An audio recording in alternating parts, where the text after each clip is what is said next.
Hello mga kasaltik! Welcome to Madam P TV! So, ito po ang ating collective love reading. Ayan! Ibig sabihin, ang reading na ito ay collective. Walang specific zodiac sign. Okay? Gets? Bakit may pag ganon? Anyway, dahil dyan, walang specific zodiac sign, ibig sabihin kahit anong zodiac sign, ang importante yung reading, kung makarelate ka, makaresonate ka, sa'yo yung reading, kunin mo yung messages. Pero kung hindi ka naman nakarelate, hindi ka nakaresonate, huwag natin ipilit. Okay, may next time pa naman. Okay, start na natin ang reading for our collectives. By the way, ito ang aking favorite cards. Gagamitin natin today. Ay, charot. Ang sarap. Sana makuha ko yung energy mo. Bakit ko siya favorite? Kunento pa kung bakit ko siya favorite. Kasi, ang dami niya ng lukot-lukot. Diba? Ito yung pinakamatanda sa aking cards. At saka damang-dama ko yung pagbabalasa ko dito. Para akong nagbabalasa ng talaga. Diba? Sarap. Anyway, start na natin ang reading. Kunin natin yung energy mo. Ay!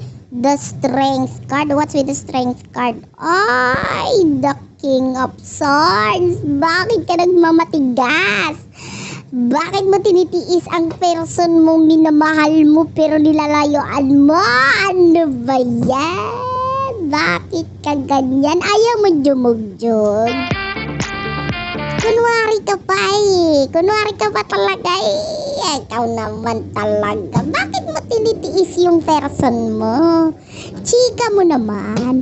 Pwedeng nilalayuan mo, pinipilit mong kalimutan, iwasan itong hinayupak na ito. Pwedeng gano'n. Kasi, mahal mo siya, kaya lang, pwedeng may mga nakikita ka mali sa connection nyo with the karma. Ayan, tapos with the world, ito yung energy mo. Pwedeng nai-stalk mo siya sa social media. Or tinitignan mo, parang may mali. Or pwedeng may mga alam ka sa kanya na nakikita mong mali. Diba? Baka naman nakatingin ka lang sa itsura niya, tapos yun ang parang may mali. Yung itsura niya mismo. Diba? Na-stress ako sa itsura pala yung may mali. Anyway, sino ba itong person mong punong-puno ng kamalian? Kunin natin ang energy ng person mong punong-puno ng kamalian. Nilalayuan mo, iniiwasan mo. Bakit? Sino itong person na ito? Oy, gustong lumabas nun, so we will take it. The Page of Cups. What's with the Page of Cups? Bottom of the deck, the Queen of Pentacles. Maganda naman ang sinasabi dito pagdating sa finances nitong taong to. Ayaw mo, may pera pala naman. Stable naman palang klase ng tao. Mature naman. Yung iba mukha lang talagang baby face yung person mo. Ay, sana all baby face. Yung iba, isip baby. Ayan, totoo, may mga isip baby. Yung iba pwedeng immature itong person mo. Pwedeng mature and immature at the same time. Alam mo yon? Paano masasabihin yan? Pwedeng pagdating sa usaping career, ayan, mature siya. Pero pagdating sa usaping buhay, usaping pag-ibig, medyo immature itong person na ito. By the way, nakakaamoy ako ng amoy menudo. Kailangan mo na daw maligo. Hindi, joke lang. Pwedeng kumain ka ng menudo or whatever. May kinalaman dito sa parang tomato sauce, patatas na ito. This could be your reading. Anyway, nakita natin ang energy ng person mo. Masyadong alam mo itong person na ito, mahal ka na itong hinayupak na ito eh. May gusto sa'yo itong, hindi naman mahal yung iba, parang may gusto sa'yo. Kaya lang yung iba mahal yung iba may gusto lang. Huwag tayong assuming. Pero gusto ko yung gusto. Alam mo bakit? Kasi gusto ko, ibig sabihin crush ka. Ibig sabihin ganda mo, pogi mo. Diba? Yung mahal, anin ko yung pagmamahal na yate. Ibig sabihin hindi ako maganda, basta mahal mo lang, parang ano, wala napilitan lang, gano'n, di ba? Anyway, with the page of pentacles, nakikita natin yung person mo na maaaring iba yung pinapakita niya sa totoong nararamdaman niya. Pwedeng gano'n. Yeah. With the Queen of Pentacles, bottom of the deck. Medyo busy yung person mo, sa totoo lang. Yung iba dyan, iniwasan mo yung person mo, akala mo naman talaga, maghahabol siya, mag-chat-chat, mag-text. Hindi, busy. Huwag tayo mag-expect. Ano ang nasa isipan nyo nitong kayong dalawa ng person mo? Magsimula tayo sa'yo. Anong nasa isipan yung dalawa ng person mo?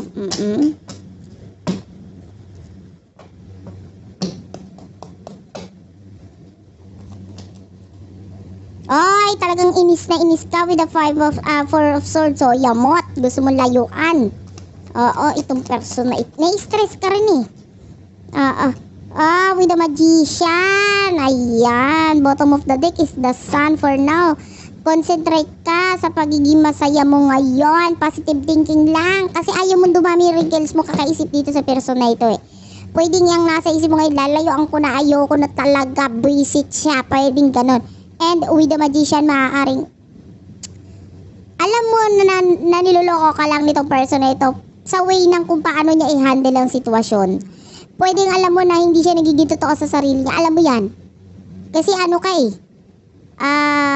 Malakas ang iyong hinala. Pwedeng ganon. Or maaaring kutob. Ayan. Kutob mo, itong person na ito, ganito, ganyan. Tapos kung ano yung pinapakita niya, ginagawa niya ngayon, alam mo kung anong totoo. Diba? Duda ka ng duda. Ang dami mong nalalaman. Yan. Anyway, ano nasa person mo? Ano nasa isip ng person mo? The Ace of Wands, the High Priestess, the High Priest, at saka the Queen of Pentacles. Alam mo, itulog mo na lang yan. Itong person mo masyadong tahimik. O, tingnan mo, lumabas dito dalawang ermitanyo at ermitanya. With the High Priestess at High Priest. Ayan. Pwede nasa isip ng person, gusto niya ng katahimikan, gusto niya ng peace. Alam mo yun? At pwedeng nakikita niya, pag ikaw ang kinunik niya, kaguluhan ang mangyayari. Gusto ko katahimikan, ayoko ng gulo, ayoko ng tulpo, ayoko ng ano-ano-ano. Ganun ang energy ng person mo. And with the Queen of Pentacles, ayan na, focusing yung person mo sa pera, sa stability niya. With the Ace of Wands, maaaring may mga bagong dumadating sa buhay niya, which is opportunity, at dun siya nakapokus ngayon. Okay? Ikaw, wala lang. Sabi ko sa iyo, matulog ka na. Kung ayaw mong masaktan, matulog na lang. Okay? Okay. Diba? Ano ang emosyon ninyong dalawa ng person na ito? Alamin natin. Anong emosyon nyo sa isa't isa?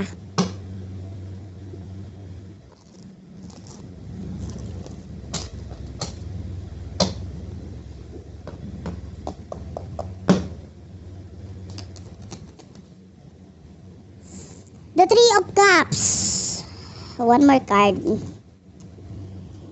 The Page of Wands. Gusto mo talaga siyang bumalik, te.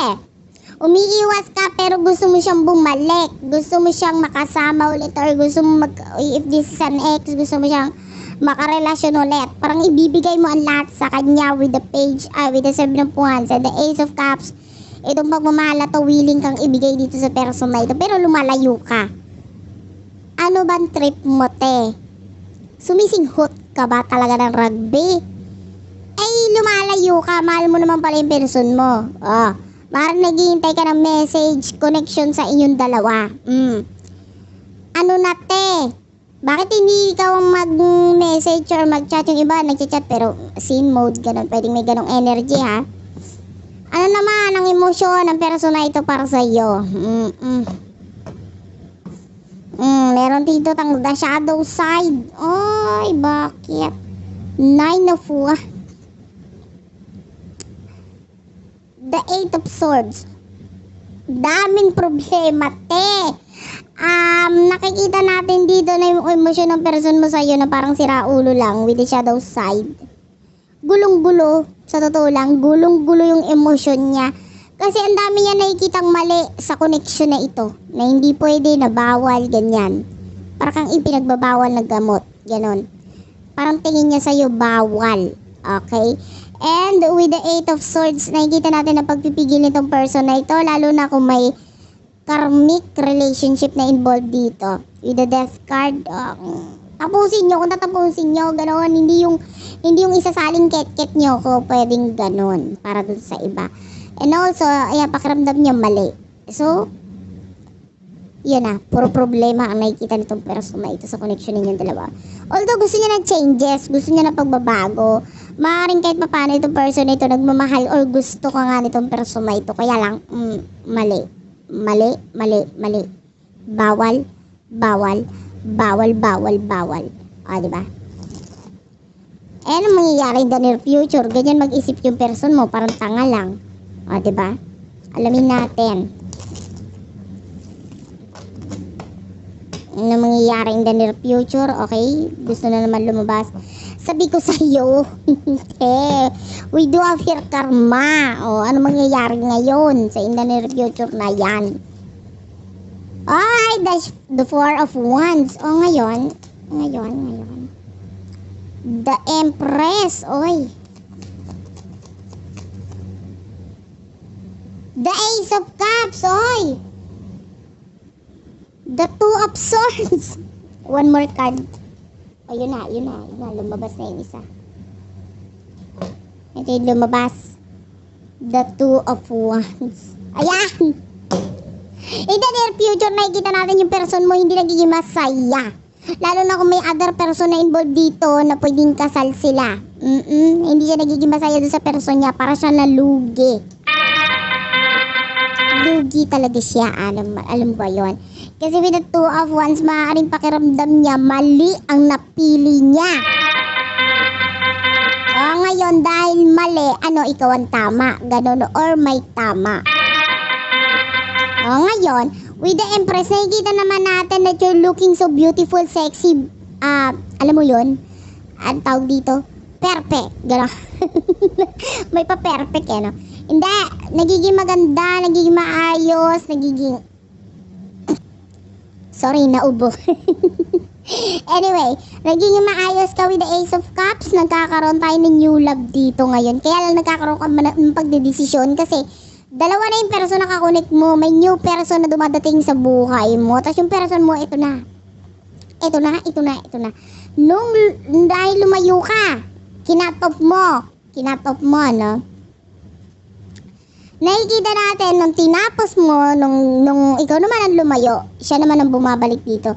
Kasi na-realize niya, teka lang, mahal pala kita, teka lang, twin flame connection pala ito para dun sa iba, kaya lang may tantante. At yung person mo, nakikita natin, updated pa rin siya kahit may bagong person ka na in the near future. Diba? I-ready mo na yung mga bago mong panty. Kasi yung lumang panty, itapon mo na. At ito na yung lumang panty na itong person na ito. Okay? At doon ka na sa bago mong panty. So, okay? That's it for now. Thank you for watching. Sana naka-resonate kayo. I love you all. And babush.